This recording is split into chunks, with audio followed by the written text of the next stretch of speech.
I'm from DAFO. DAFO is an NGO based in Washington, developed by medical professionals, doctors, nurses, who their aim is to stop organ harvesting, organ trafficking throughout the world. But obviously, as we've seen in the video, China is the biggest abuser of human transplants in the world, organ trafficking, organ harvesting. So all our efforts are put into stopping this organ harvesting in China. But that doesn't mean that it doesn't exist elsewhere. It does. But there are fundamental differences that I will explain that are very important. This is just a short explanation on DAFO.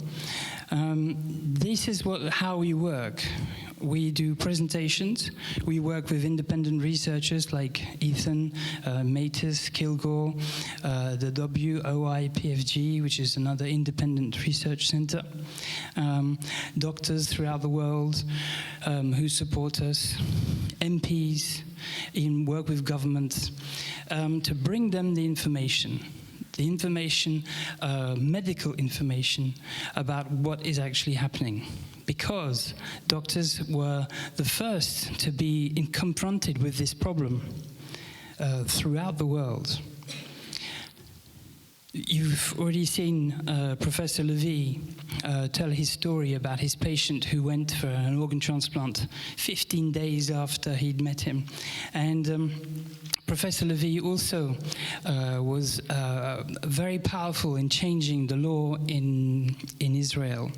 And this is something that I would like to transmit to all the medical professionals that may be here, is that there has always been medical professionals as the driving force for the change in law. Dr. Ghazali, also a member of our advisory board, is a Malaysian doctor who, as you can see below, there's a registry in Malaysia, a registry that just clearly indicates where people get their transplants from.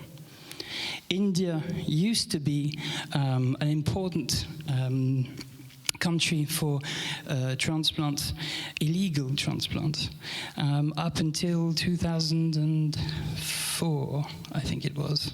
And then changed. The laws changed in India so that it wasn't as easy to have transplants. So brokers changed to China. And we can see that over the years, there's a big increase exactly in the period that corresponds to the peak that we talked about, or that was talked about in the film. Again, as I said, doctors are very present in these research. And because we're there, doctors have to receive patients who've been abroad. Sometimes the organ transplant doesn't work. So somebody has to fix the problem. But you also have to find out where the organ comes from, what happened, what were the conditions.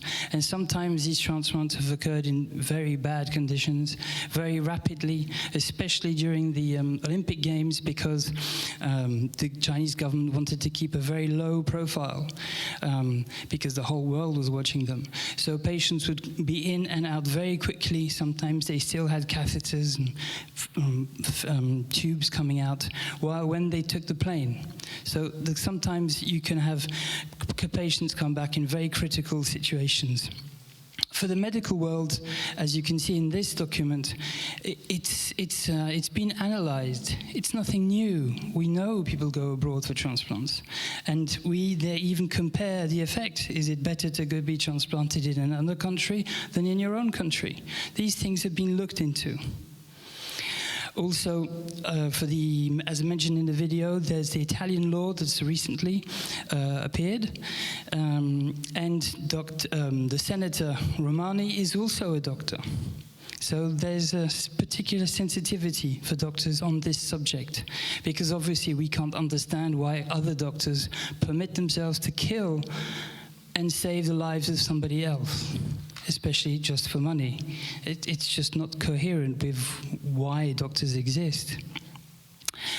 This is what the American resolution says regarding persistent, credible reports of systematic state-sanctioned organ harvesting from non-consenting prisoners of conscience. This is a fundamental difference, because you will hear about it and read in newspapers about clandestine operations, black market operations in China, around the world. It's fake. This is fake news. What happens in China is very specific. It is organized by the government. You've seen that information in the video. We'll see more information about this. And the recent report from Ethan, Matus and Kilgore shows this more. This difference must be very clear in your minds, because there are a lot of articles on the internet that add confusion. So some doctors, for example, say, oh, well, let's give them a chance, you know, they've got to improve their system. But the TTS, the Transplant Society, the World Health Organization, the WMA, have been trying to help China stop using prisoners as the main source of organs for all their transplants, whether it be for international patients or their own patients. For years they've been doing this. What exactly is going on in China? What we've always known in the first sentence is that prisoners are always known. As said in the film, since the 1970s, there have been prisoners are killed for their organs. Yeah? Normally it used to be a bullet in the head, and the body would be rapidly taken to an ambulance, and the surgeons, as Dr.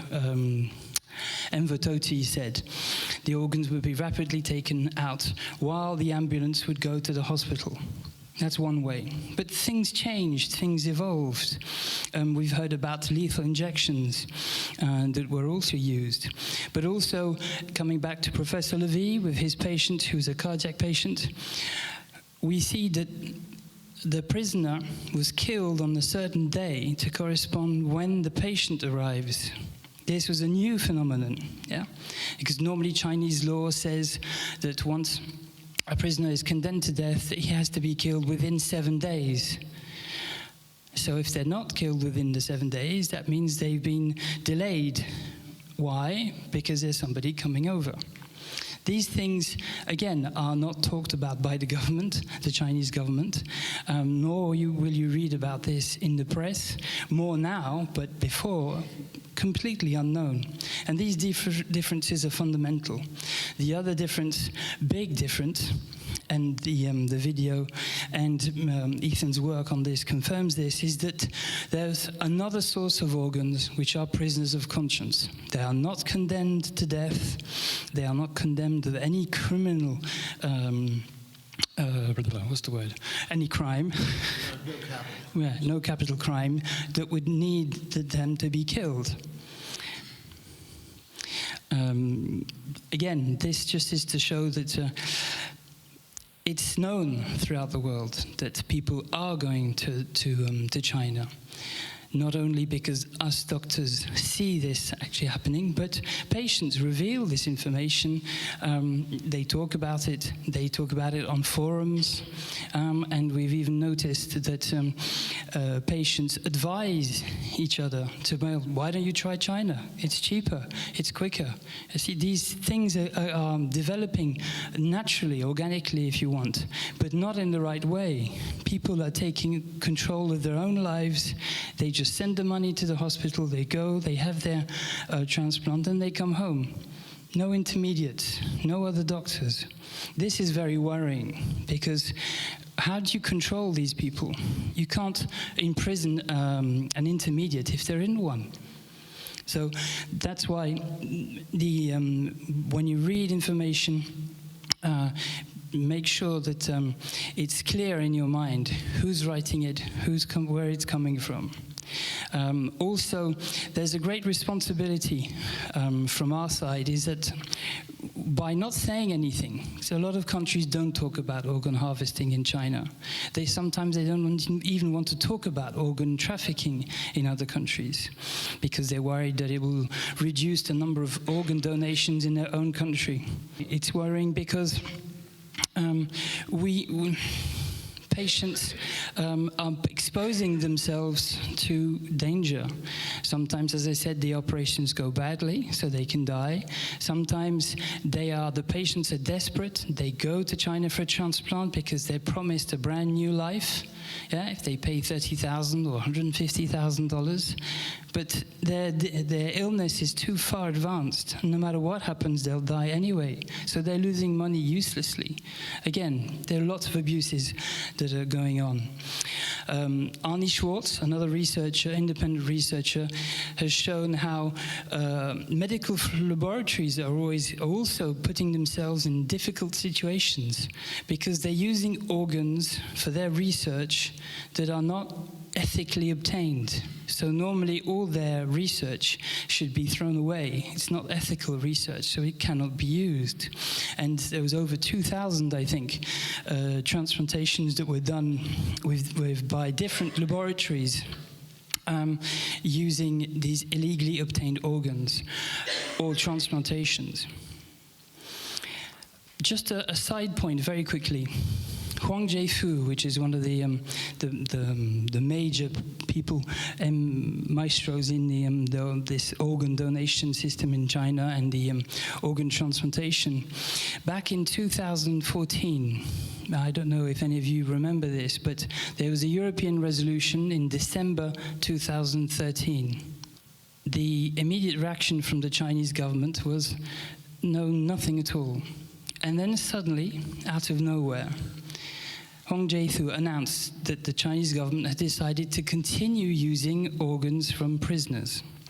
So this was a very big challenge to the international world because, as I said before, they'd been trying to help China to lose this habit, change the habit, change their way of functioning.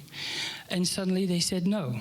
So what happened was that lots of the medical world decided to boycott Chinese conferences. And that had an immediate reaction, as well as the information published by independent researchers, on what we now know as the plan to stop the organ transplants from prisoners since the 1st of January 2015. Yeah, it was our direct pressure that changed these things. So even if a lot of people say, oh, China's far away, it's a government will never be able to change, every time we publish something, every time something is said, every time a government does a resolution, it has an effect, very strong effect. One question that comes up is how does all this start? How is it possible? Basically, very quickly in 2 lines, Jiang Zemin, the General Secretary back in 1999, decided to persecute completely the Falun Gong practitioners. And as you saw in the video, they are the main population imprisoned because they didn't give their names, because they've been demonized, dehumanized over the years of the persecution. And what I find particularly interesting is when he says, destroy them physically. Yeah, nobody could imagine what they were talking about at that time, about destroying them physically. Everybody thinks of torture, but nobody was thinking of cutting people up and selling their organs, making money out of them. And these are people who've also been tortured. I mean, it's just unimaginable. Why have doctors been able to participate in this? One, because of the persecution of not only the Falun Gong, but also Tibetans, Uyghurs. We know that the Chinese consider them as lesser humans. Also, the Chinese, although the Chinese government's way of governing makes it very clear that if you don't agree with their way of thinking, then you will soon feel the retribution. And the same thing for doctors. They follow orders. They're part of big medical structures, sometimes military hospitals. They follow orders, and if they don't follow orders, they may be killed, imprisoned, and there may be later consequences for their family. This fear that the government has generated works not only in the general population, but also with the doctors. Again, this is to come back to 2 minutes, okay. The state-sanctioned part. Yes, everything is controlled in China by the government. They know everything. So there's nothing clandestine about these interventions, right? There's also a law that exists in China, and it's the only one that's really applied, which allows organ harvesting, yes, for the military and the police people, and it's been in place since 1984. And it allows them to use the bodies with or without the consentment. And the interesting thing is they knew they were doing something wrong because, as you can see, it says it must be kept secret. And the medical people are not allowed to wear medical uniforms. The ambulances that we talked about were not marked with a big red cross. Everything was very secret. Obviously, this situation is not, organ harvesting from prisoners is not accepted throughout the world because there's nothing, we cannot ensure free consent by prisoners in prison, especially Chinese prisons.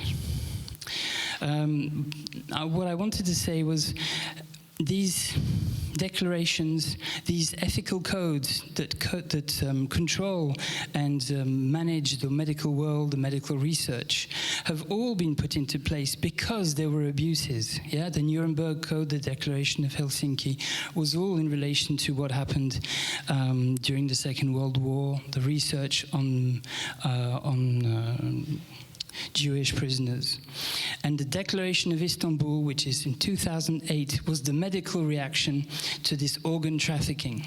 In other words, the medical profession said that they cannot change China directly, but they can put pressure on the government, on the Chinese surgeons, by not publishing articles from Chinese research. And we can see now over the years since 2008 that most medical journals do not publish Chinese articles. And just one thing interesting, on the second line, there's a line that says, a study uses transplant cases from 2011 and states use DBD. DBD is donation by brain death. In China, death is determined when the heart stops beating, not when the brain stops functioning. So now here they do research on something that's already illegal in China. And they're trying to publish it in our own newspapers to validate it. So obviously, it's very important that the medical world refuses to publish this information. Very quickly, there are all the laws that you may hear about in China, the announcements that have been made, are all not respected. And especially the one which is the 2007 law, which normally stops international patients from going to China for transplant. Well then, this is the son and the wife of the Sultan of Singapore who had a transplant in September 2015. Yeah, so 8 years after this law, and they thanked the Chinese government for this intervention. It just shows that it's still going on. This isn't something from the past. And interestingly, the hospital where this operation was done was Sun Yat-sen University, which is also the university and the hospital where Huang Jiefu works, who is supposedly the mastermind of the new donation organ system. This is going to be my last slide, just to show something that's absolutely incredible, how organ transplanting doubled and even tripled in only a few years in China. The peak you can see corresponds to 2004-2005 period. And even if you just look at the part that's here, it's still doubling the number of transplantations, and that's never been seen of in the world. How they managed to increase the number of transplants in such a short time is just astounding. Yeah, and at that period of time, they did not have a donation system at all. So where were these organs coming from? And this big peak that we see here is this sudden increase of organs for us, after all these years of research, this is the prisons of conscience that have been taken into account and have been used. What's interesting, and again, is this part here where the curve slows down and becomes quite horizontal for the next couple of years. Again, shows that sadly the information that we get is also altered by the Chinese government. Right, thank you very much.